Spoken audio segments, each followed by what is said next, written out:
Okay, let's start class. We're continuing the United States-Iran war.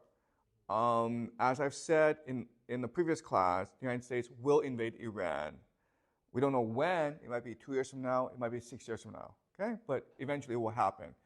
And in today's class, I want to go over some of the reasons why the United States will invade Iran. And I believe that there'll be three major reasons, okay? The first major reason is the United States must defend its empire. Second major reason is that the United States will be pressured by its allies, mainly Saudi Arabia and Israel, into invading Iran. And the third reason is the Israel lobby. Okay, so in today's class, I want to explain to you what the Israel lobby is. But first, I need you to understand what Christianity is. Okay, so remember that Christianity, it's a religion about a man, Jesus, who we know very little about. Okay, we think that he was born in 4 BCE, and then he died in 31 BC. CE, Common Era. We know that he is from a place called Galilee. We know that the Romans crucified him. And that's about it, okay? What his believers say is that he is God come to earth, and he was preaching a gospel or a message that God is returning. The kingdom of heaven is coming. And after he was crucified, he was resurrected, and then he went to heaven. And what's really important is that Jesus will eventually return. Okay? And this is called the second coming. Okay? This is the second coming of Jesus, and when he comes, he will bring heaven onto earth. And we will all live forever in peace. Okay, so that's the story of Jesus. Then the question then is, why this religion become so popular? So popular, in fact, that today about 2 billion people believe in it. Okay, it's the most popular, most powerful religion in the world. And at first, the appeal of Christianity is that it was a revolutionary religion that promised a better world to the world's oppressed. Okay, so if you look at the early people who followed Christianity, it was slaves, peasants, women, okay, people who were marginalized in society. And the idea of Jesus is that a better world is coming where everyone will be equal. Okay, the meek shall inherit the earth. So if you think about it, Christianity is appealing because what it is, it's a free lottery ticket. Okay, does that make sense? It's a lottery ticket. It costs you nothing, and hey, if it's right, then you go to heaven. Okay, so at first, Christianity was an extremely revolutionary religion, and its basic characteristics in the beginning were it was revolutionary, it was egalitarian, and it was anti-authority. And so these individuals who before were outcast from society, okay, like criminals, Jesus promised hope, salvation, and redemption, okay? So before, if you were a criminal, there was really no way for you to redeem yourself in society. And Jesus is the promise of your salvation and redemption, okay? And that's why it was so appealing to a lot of people. It became so popular that it became the official religion of the Roman Empire. Now, there's a problem, okay? Because remember, Christianity is a revolutionary, egalitarian, and anti-authority religion. And now, it's become an empire. So, they had to develop new theories to reinvent Christianity as an establishment religion. Okay? And as we discussed last semester, the person who did this was Augustine. Okay, Augustine. And remember that last semester we read City of God and Confessions. And City of God and Confessions, it's really to adapt Christianity as an establishment religion, to reduce its revolutionary nature. Okay? So is this all making sense to you? And one problem that Augustine had was the idea of a second coming, okay? That the world will end. He had a major problem with this idea for many reasons, okay? But the first reason is that, if the world's going to end, why do we have to do anything? Why can't we just drink and party and play video games every day, right? What's the point of working? That's the first problem, right? The second problem is, well, why is Jesus coming back? It's because the world sucks, right? Well, who's in charge of the world? The Catholic Church is in charge of the world. Do you understand? So Jesus is coming back to destroy the authority of the Catholic Church. That's not good. All right? So for many reasons, Augustine basically said, okay, second coming, don't worry about it. Okay? Jesus will come back whenever he wants to come back. But before he comes back, we, the Catholic Church, will take care of everyone. Okay? All right. So, why is this important? This is important because from Augustine onwards, we've had divergent understanding of what the second coming means, okay? For people who believe in the second coming, the term we use is premillennialism. Premillennials, okay? Because the second coming promised 1,000 years of peace. Okay, premillennialism is this, okay? Pre means before, right? So when Jesus comes back, he will give us 1,000 years of peace and prosperity. Okay, do you understand? Before he comes back, okay? When he comes back, he will give us 1,000 years of peace and prosperity. And what Augustine said is, no. That 1,000 years is just a metaphor. It's not actually going to happen. In fact, it's already happened because the Catholic Church is giving us this 1,000 years of peace and prosperity. Okay? So he's called a millennialist, which means no, okay? That 1,000 years is just a metaphor. It's not going to really happen, okay? So that's the second big idea.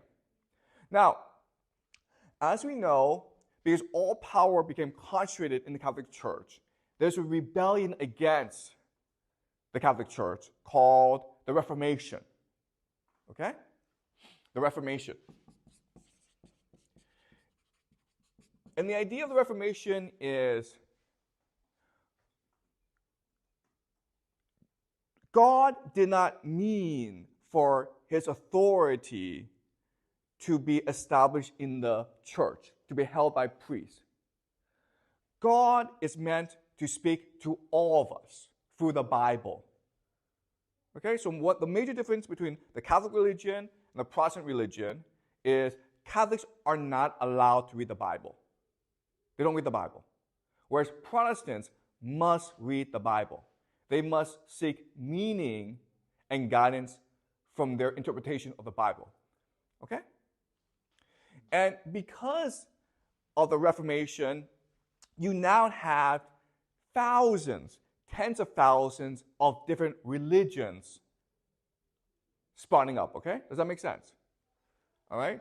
So you have different religions and you have different descent. So let's look at England, okay? England.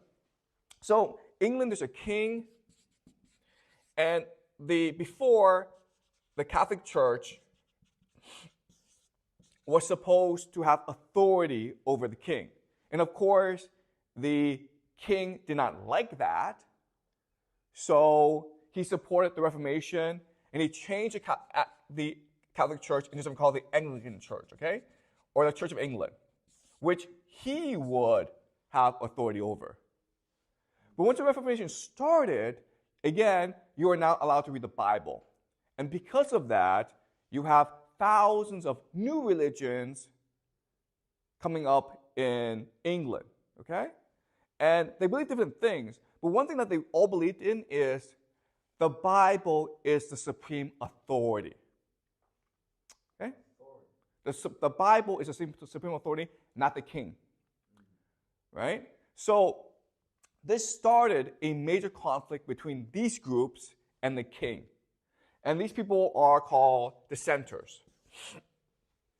And eventually this led to something called the English Civil War, where the dissenters, the Puritans, killed the king. Okay? But then the king was reestablished. And so this led to decades and decades of fighting in England. So one way that the king tried to resolve this conflict is by sending all these dissenters to America. Okay? To America. And the idea is this. These dissenters believe that the Bible is a supreme authority. The Bible asks us to do certain things, okay? Because it's written in the Bible. For example, you're not allowed to drink. You're not allowed to dance. You're not allowed to have any fun. You must focus on your own spiritual improvement. Okay? You're not allowed to have slaves. And so, because they believed these things, they were constantly in conflict with the establishment, okay? With people in power. And so the king was like, guys, if you really believe in these things, go to America. Why? Because there's nobody in America. So you can build your own kingdom of heaven. Do you understand? Okay? So this is the origin of the United States. The United States was founded as a Christian nation, which put the Bible as the supreme authority. Okay? Does that make sense? You guys probably don't know this about the United States. You think the United States, it's a non-religious, secular, multicultural nation that believes in science, right? That's what it looks like from the outside. But inside its soul, its history, it is a Christian nation dedicated to achieving the kingdom of God on earth. Okay? And using the Bible as the supreme authority and guide to achieve this kingdom on earth. Okay? Does that make sense? All right. So, these people in America and these dissenters, okay? One question that they always ask themselves is, why isn't Jesus back yet, okay? The second coming. Why isn't the second coming back yet? And different people have different explanations, okay? And so from this group come two more groups, okay? You have some people who are called the post-millennials. Okay? And post-millennials believe that Jesus will come back after we establish 1,000 years of the Christian church in the world. Okay? Does that make sense? So we have to prove that we are worthy of God. God's not going to come back and establish this for us. We have to do it ourselves. Okay? So these are people called post, which is say that Jesus will come after the 1,000 years. But then you have another group called dispensationalists. I don't even know how to spell this word, actually. Okay, anyway, dispensationalists, historic, okay? All right, so now the premillennialists are split into two other groups. So the historic premillennialists are people who believe what the early Christians believed, which is that Jesus is going to come back. Don't worry when he's coming back. Just be a good person, and he'll come back eventually, okay? It's not up to us to ask when he's coming back. He's God, okay? He has a plan. He knows what he's doing. Just be patient, guys, okay? That's the historic premillennials. And then you have another group called the dispensationalists,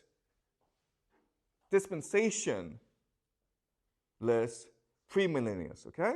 And what they believe is something different. They believe that, in the Bible, if you read the Bible very, very closely, it tells you how and why Jesus will return. Okay? What the Bible says is that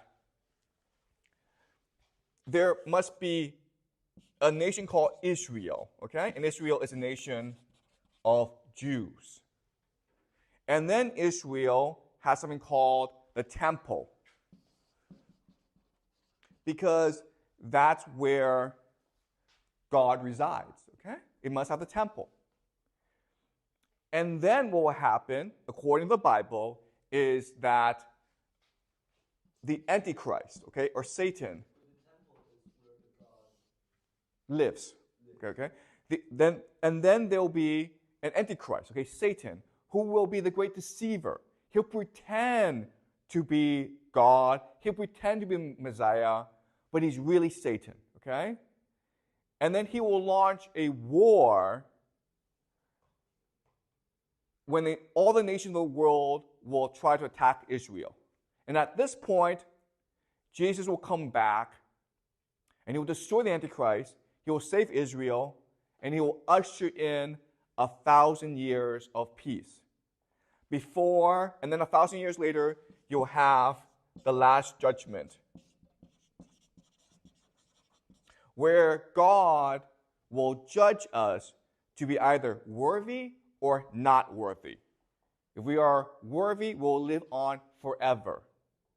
If we're not worthy, then we'll burn in hell forever, okay? So there are different variations of this prophecy with what they believe, okay?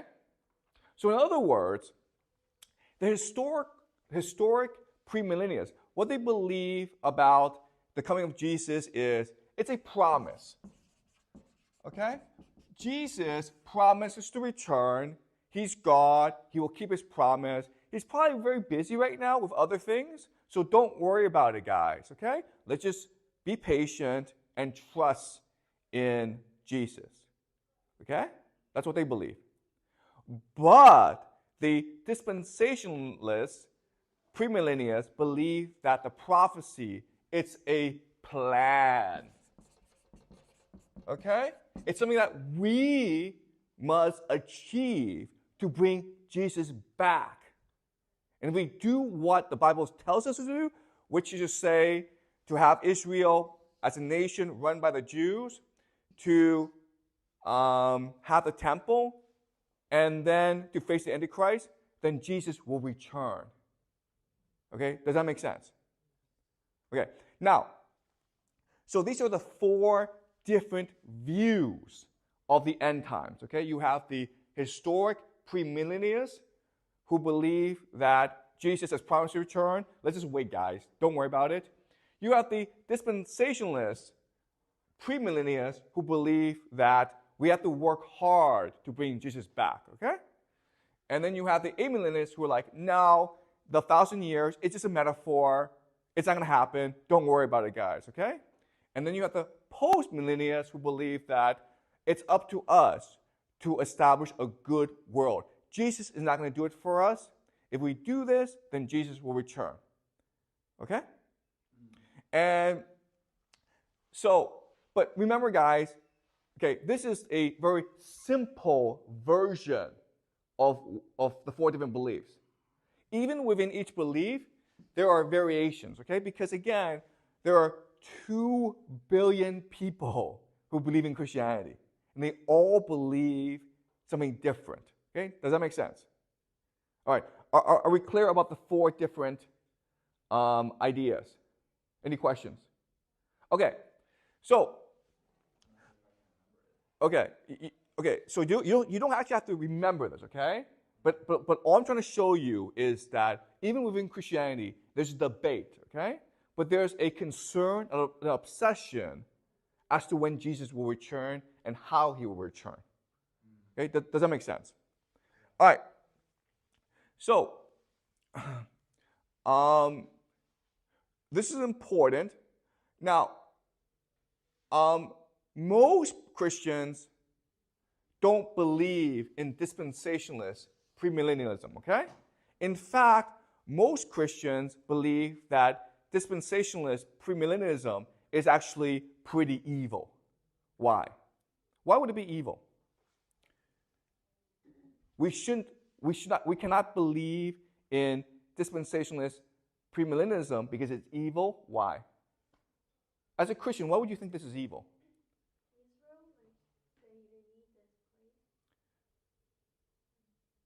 What's a problem with believing that there's a plan in the Bible? Why would that be anti-Christian?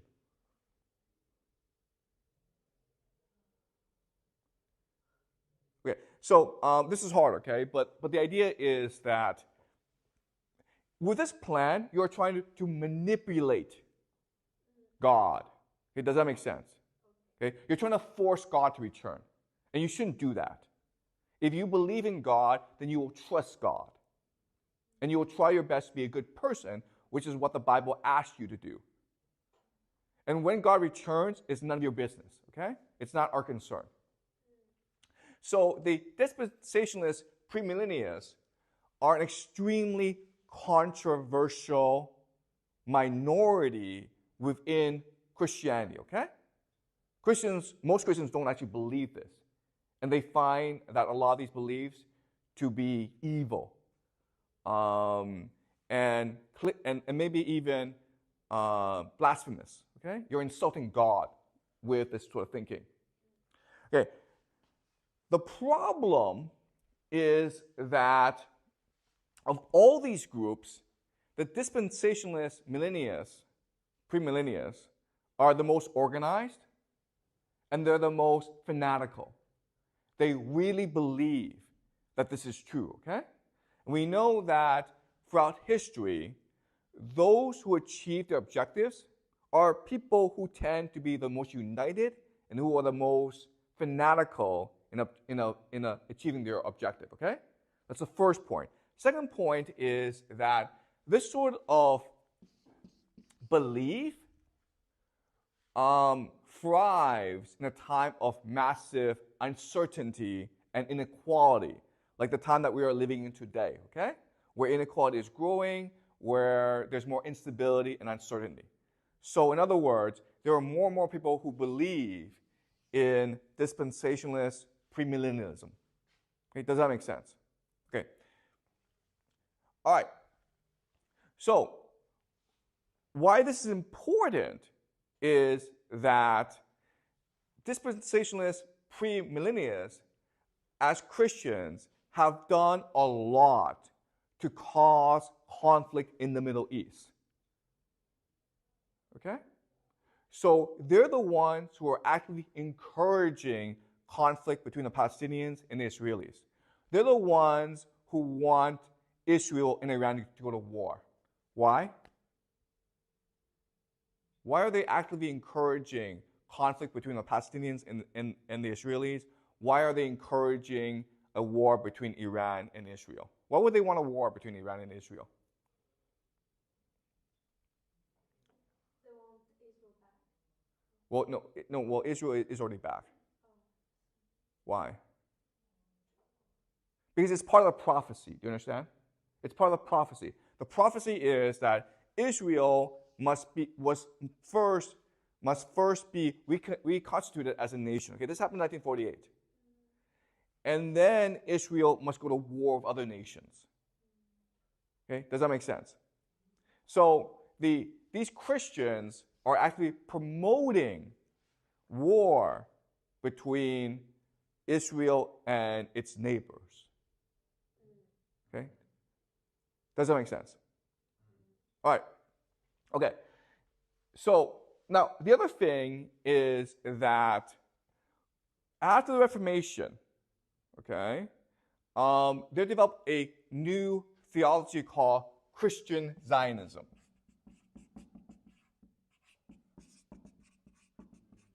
Christian Zionism, okay?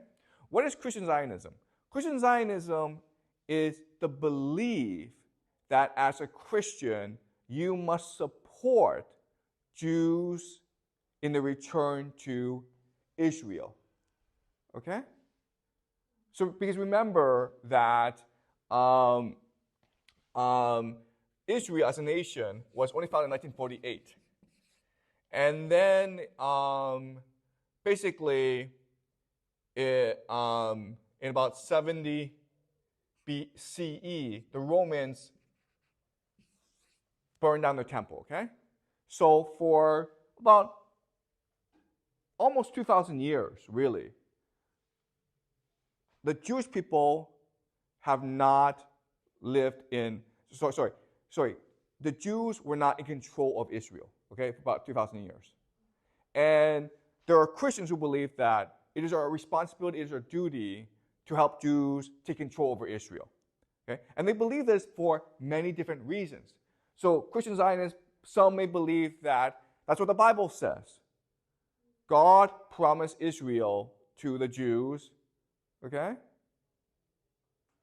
So Christian Zionism intersects with dispensationalist premillennialism. Okay? There are Christian Zionists who believe that, okay, for Jesus to return, we need Israel back, and we need Israel to be in conflict with the Middle East, okay? So in other words, Is there a specific country you want them to have conflict with? the Middle East, okay? That's neighbor country. Yeah, all of them, okay? So, so Christian Zionism, I mean, you can make the argument that it's a pretty evil idea.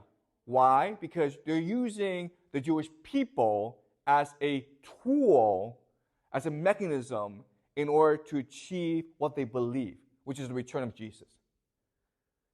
Okay, does that make sense? Because Christianity believes that if Jesus returns, then all Jews, then Judaism as a religion will cease to exist. 2/3 of all Jews will die in the battle, and the rest, a third, will immediately convert to Christianity. Okay? So you can make the argument that Christian Zionism, it's a pretty cynical and a pretty evil idea. Okay? And then from Christian Zionism, we have the idea of Zionism. Okay? And Zionism is the belief among certain Jews that two things, okay? One is that the Jews are the chosen people of God and that Israel is the promised land. And therefore, Jews must return to Israel. Okay? Does that make sense? Okay? But what's important is before Christian Zionism came along, Zionism was not, Jews didn't really think this, okay? So it was the Christians who supported this idea of Zionism. And even when this idea came about, which was about 200 years ago, it was an extremely unpopular religion, a very extremely unpopular idea. And the reason why is Jews didn't think they were a race of people. They felt they were a religion. Okay? They felt that, okay, I'm in Iraq. Well, guess what? I'm an Iraqi like everyone else. I may have a different belief, but I'm still Iraqi, okay? They didn't put their religion above their nationality or their race, okay? Do you understand? And Zionism is like, no, being a Jewish person is a race, and therefore you must return to Israel. Okay? The problem with all this is that in Israel, Palestine, it was mainly Arab people. Okay? So there were very few Jewish people. And in fact, Zionism couldn't convince anyone to come to Palestine, okay? But then, of course, the Holocaust happened. And after the Holocaust, many Jews started to go to Israel, and in 1948, they established the state of Israel, okay? And the Christian Zionists and the dispensationalist premillennialists were very happy with the establishment of Israel, because they feel that we've achieved the first step in this plan to bring Jesus back, okay? Okay, does that make sense? Okay?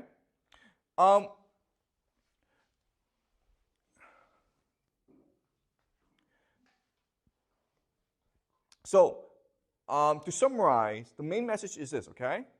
Here's what you need to know. First is that there are many Christians who believe that Israel and the Jews must be used as a tool to bring Jesus back, okay? That's the first thing. Second thing is that America was founded as a Christian nation. Therefore, its soul is Christian. Its first leaders were Christians who believed in Christian Zionism. Their descendants now control the military and the foreign policy apparatus of America. Okay, that's the second thing, okay? And the third thing is that Israel, as a nation,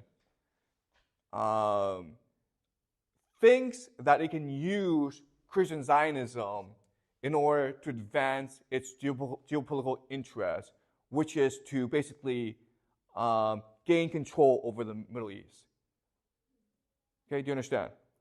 And that's what's driving the conflict between Israel and Iran. Does that make sense? Okay? What's driving the conflict between Israel and Iran is America believes it has a religious responsibility to protect Israel against Iran. In fact, if there's a war between Iran and Israel, that's a good thing because it's going to drive this prophecy and the return of Jesus, okay? And then people in Israel are like, you know what? If we go to war with Iran, America is going to fight for us. So why not? Yeah, that's pretty cheap. Right? We don't have to fight this war. America's going to do it for us. So why not fight this war? We lose nothing. We gain everything from this war. Okay? So the idea is that all this is driven by a religious worldview, understanding the world. Okay? And over time, this worldview will only become more popular in America. Okay? Does that make sense? All right. Okay, good. Any questions about this? Anything that's not clear about what I just what I just explained? Do you mean to clarify anything?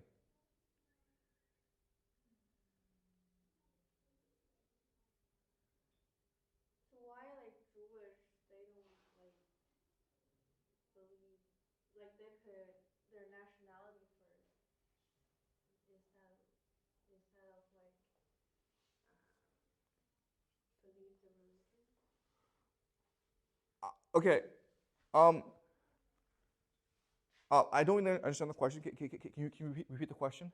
I mean, like you said, like the Jewish, like they don't put like their race or their religion above their nationality.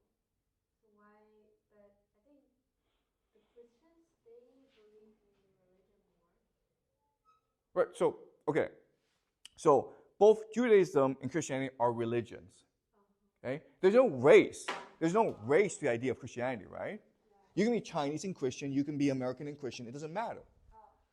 Right? And that's what the Jewish people say as well. I can be Chinese and Jewish. I can be American and Jewish. Because being Jewish is a religion. But the idea of Zionism is that being Jewish person is a race. In fact, you are directly descended from the Hebrews in the Bible, which is complete nonsense. This is not true, okay? Is this like is this idea still not popular or it's becoming more popular? So Zionism is the main political belief of Israel, right? Why does Israel exist? Because Israel is the promised land that God gave to his chosen people. Okay? And this was a promise that dates back at least 3,000 years to the time of Abraham. And it's written in the Bible. Therefore, it must be true. Okay? Does that make sense? All right. Any other questions? Okay, that's a great question, okay? All right. So I'm making the argument that Christian Zionism and dispensationalist premillennialism will over time become more popular religions in America. Okay, and the question, and Charles asked, like, well, why? Okay, let's go back to the founding of Christianity. Why did Christianity become so popular? It became popular because it was in the Roman Empire, okay? At that time, there's something called the Pax Romana, which meant the Roman peace. Okay? Which meant that the Romans controlled everything, therefore there were no wars, therefore people were at peace, right? And you think that's a good thing, right? The problem is that if there's peace, then you have massive inequality. Okay? Because war is a mechanism back then of social mobility. Right? War killed people. And if war kills people, that creates opportunities for the people who are alive. But if there's no war, then what happens is, if I'm a rich person, guess what, guys? I become more rich. If you're poor, what happens? You become more poor. Okay? So as a poor person, what do you think? You think that life is hopeless. Life is pointless. There's no future. There's no hope, right? And so Jesus comes along and says, listen, if you believe in me, then I will bring the kingdom of heaven onto earth, and I will destroy inequality. Everyone will be the same, okay? So again, back then it was a free lottery ticket. Today, we live in something called the Pax Americana.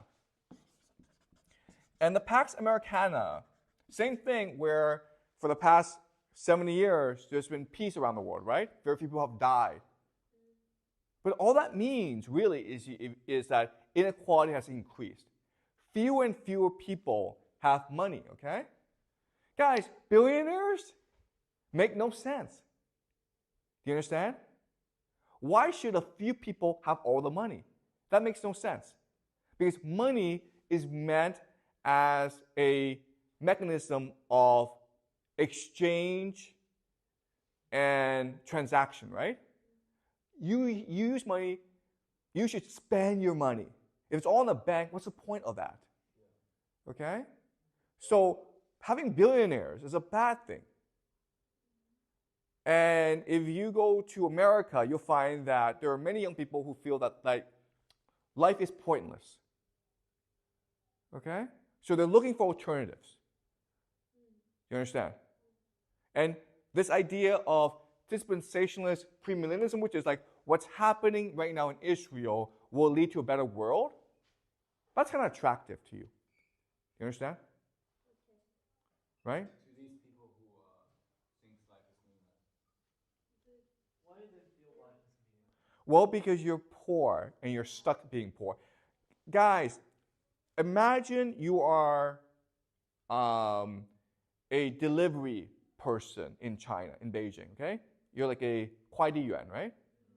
What hope do you have for the future? Your life is pointless and hopeless. No one's going to marry you. Even if someone marries you, you can't have children because you can't afford to have your children go to school. You can't buy a house. You can't afford anything. You're stuck being a delivery person for the rest of your life. Do you understand? Do you know how many delivery people there are in China? Millions and millions, okay? So you have millions and millions of young men who have no hope in the future. Right? Yes, because Jesus is coming and he's going to destroy the world we live in. We're all going to live in harmony. I don't have to deliver food. So it's also a free lottery ticket. That's exactly right. Christianity is a free lottery ticket. It costs you nothing. And if you win big. Okay? Hey, that sounds kind of tempting. right? What does it cost you? It costs you nothing, right? Okay. Do you understand? That's why it will become more popular over time. But it will drive you to do some things. Excuse me? Like, if you become more and more believe in this idea, you might want to have to do something for that. Right. So what you do is you support America, you support Israel, you support the war against Iran. You want more conflict in the Middle East because the conflict in the Middle East will drive the prophecy, right? Do you understand? That's what you want. You want more war.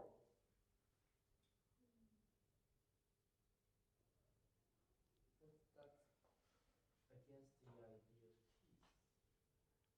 peace. What good does peace do you? Right? Peace just means like tomorrow you'll still be poor and hopeless. Right? But war, it's an opportunity for a new world. So it's making people more and more extreme. Exactly. Right? So all this inequality is making people much more extreme and desperate.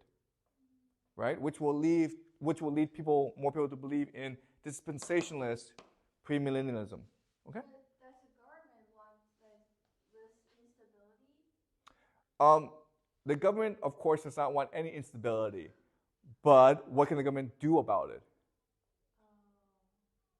I don't like they provide like social welfare to poor people. You're absolutely right. Okay, so the government could provide social welfare to poor people, but where would the money come from? The rich, the tax. Right. Do you understand? Oh.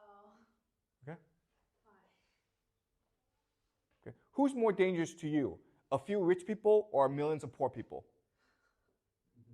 Poor people. No. But they're a lot,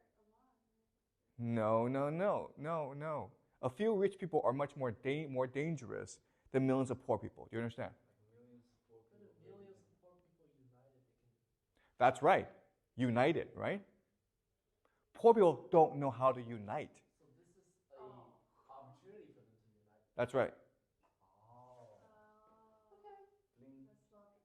Yeah, that sounds fair. Okay. So this gives them a reason to fight those rich people. Yeah, but But they don't actually fight the rich people. They fight for something that's pretty much away from them. It's like a thing that might never come true. right. Okay. Okay. So does this make sense? Okay. All right. So this is the so I mean it's hard because this is religion. Okay, and we're not religious. I'm not religious. You're not religious. So we don't really understand how religious people think. Okay. But remember that on this planet Earth, most people are religious, and they take their religion very, very seriously. Okay. Do you understand? They're willing to die for the religion because they think that if I die for my religion, I'll go to heaven. Why heaven so attractive? Excuse me? I mean, why heaven is so attractive? Okay. All right. So It's more attractive compared to their current life. that's exactly right. Do you understand? Okay. All right. Because you're not giving people any hope, and religion gives people hope. That's a question. Isn't those poor people doing this to support the war between Israel and Iran as a way for the rich people to use it to make them more reasonable in the attack, and they can draw money from that. So it's like those rich people are using those poor people's belief to support their war. Listen, in the real world, the poor will always lose, the rich will always win, no matter what happens. But the poor doesn't realize this yet. That's right. That's why they're poor.